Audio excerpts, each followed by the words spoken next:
You know, I'm not proud to admit, but I've wasted hundreds, if not thousands, on gear that I didn't need. Things that sat in my bag, things that I returned, and things that I thought would make my videos look better, and they didn't change a thing. So my wife's been thinking about taking her videos to the next level, so it got me thinking, if I had to start all over again, here are 5 things that I'd actually buy. Let's go. Okay, so number 1, we've got camera. And this is where most people, I feel like, overthink it. You need something that shoots good video, has reliable autofocus, and doesn't fight you while you're trying to learn. The budget option I'd recommend is a DJI Pocket 3. This thing is a beast. The sensor on this thing is amazing. It can shoot 4K 120. It can shoot native vertical video. Now, given it's cropped, it's not necessarily 4K. However, this thing is a workhorse. I've actually, no joke, I filmed a paid gig on this and I was more than happy with the quality that I got out of it. And you might have noticed I said DJI Pocket 3 and maybe not 4. So in my opinion, the Pocket 4 is not necessarily all that better than the 3. Pocket 3 is the way to do it. I believe they're on sale right now. I think I saw one for $4.99 or something like that, which is mind-blowing to think the quality that you can get. Now, as I said, if you are willing to spend a little more and invest into an ecosystem of camera and lenses, then, you know, I'm pretty biased when it comes to Sony. I would definitely suggest you go with something like the Sony ZV-E10 Mark II.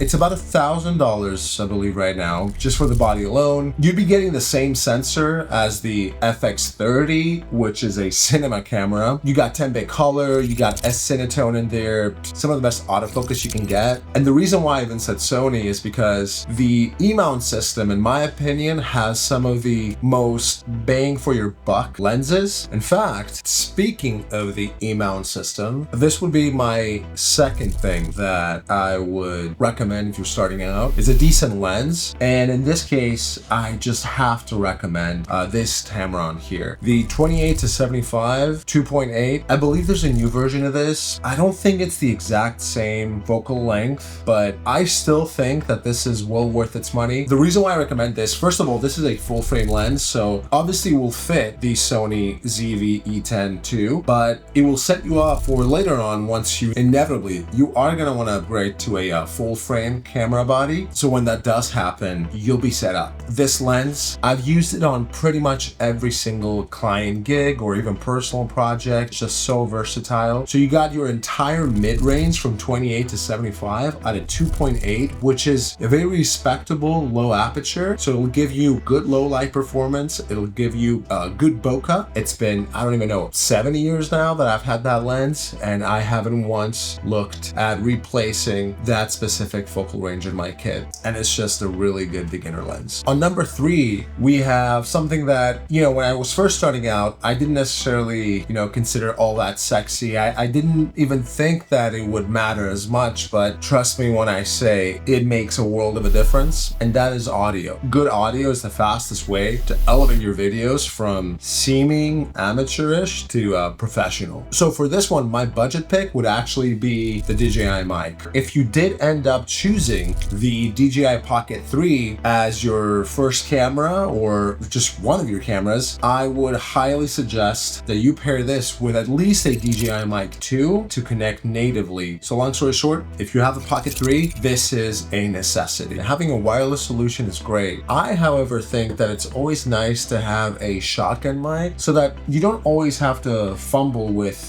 having to clip it. God forbid you forget to turn this on. I like having a shotgun mic on my camera at all times because I actually also like to vlog some of my moments, especially with my wife and my dogs. This shotgun mic, the Audio-Technica ATV SG1, has been amazing, and it has covered all of my needs in terms of on-camera audio solution. The reason why I'm showing you the box is because you're actually hearing it right now. And in fact, I've had the opportunity of using the shotgun mic in 2 gigs so far, and I've been extremely happy with its performance. The feature I love most about this shotgun mic is the fact that it automatically records a backup track at -6 decibels on a separate channel. So if your audio ever clips from an unexpected loud sound, you've always got a clean backup, and that actually did save my ass in one of those gigs I mentioned. I'm actually thinking of maybe making a detailed review of this microphone because it is relatively new. I believe it just came out in March. I tried doing a little bit of research on it. As far as specs go, it looked really good on paper, but I was surprised to see that there was barely any content out there as far as this microphone goes. Not too many reviews, so maybe stand by for a more detailed review video on this microphone. Number 4 is something that in my opinion is absolutely vital, and that is a good tripod. It might sound basic, but if you think about it, most forms of video, especially videos that you consume on YouTube, tutorials, reviews, talking head videos like this, they're all shots locked off in a tripod. Tripods, they're kind of tricky to recommend because there are so many good options out there. In fact, there's way too many options. One tripod that I do find myself coming back to is this Sirui 3T35K tripod. I love this because of how compact it is when it's actually broken down. And when I do vlog with my mirrorless camera, I actually use this as a selfie stick and it works great. It's got great weight capacity. So yeah, I always find myself using this. I love this thing. I think it's a great beginner tripod too. But like I said, there are so many options out there. If you can swing $250, then the newer LT32 is the one. It's full carbon fiber. It's ridiculously light, honestly, something like 2.5 pounds. I forget the weight capacity exactly, but I've never had any issues when it comes to how much weight it can hold. It fits perfectly at the side of a backpack. So in my opinion, it's a no-brainer. It's basically the Peak Design travel tripod, but just at a fraction of the cost. I take that tripod everywhere. And last but not least, you need something to carry all of this in. Because when you start building a kit, you need a way to bring it with you to places, as well as protect it. And shoving everything into a regular backpack with no padding, that's not the way to do it. Trust me, I've heard the sound of my lenses banging against my camera. It's not something you want to hear. So if you want something compact, a sling to just grab and go, the Wandered Rogue Sling 9-liter it's where it's at. Now, it's not cheap per se. It is, I believe, $179. You know, it might look small, or maybe it doesn't, you know, depending on the bags you're used to. Full frame camera body on here. You could go with honestly up to 3 lenses. I've been able to carry essentially my entire kit in here. This is the only camera bag I use when I travel, and God, I could make a dedicated video on this bag alone. But the newer tripod I mentioned, the LT32, fits perfectly here, so I could even bring that one with me if I want to.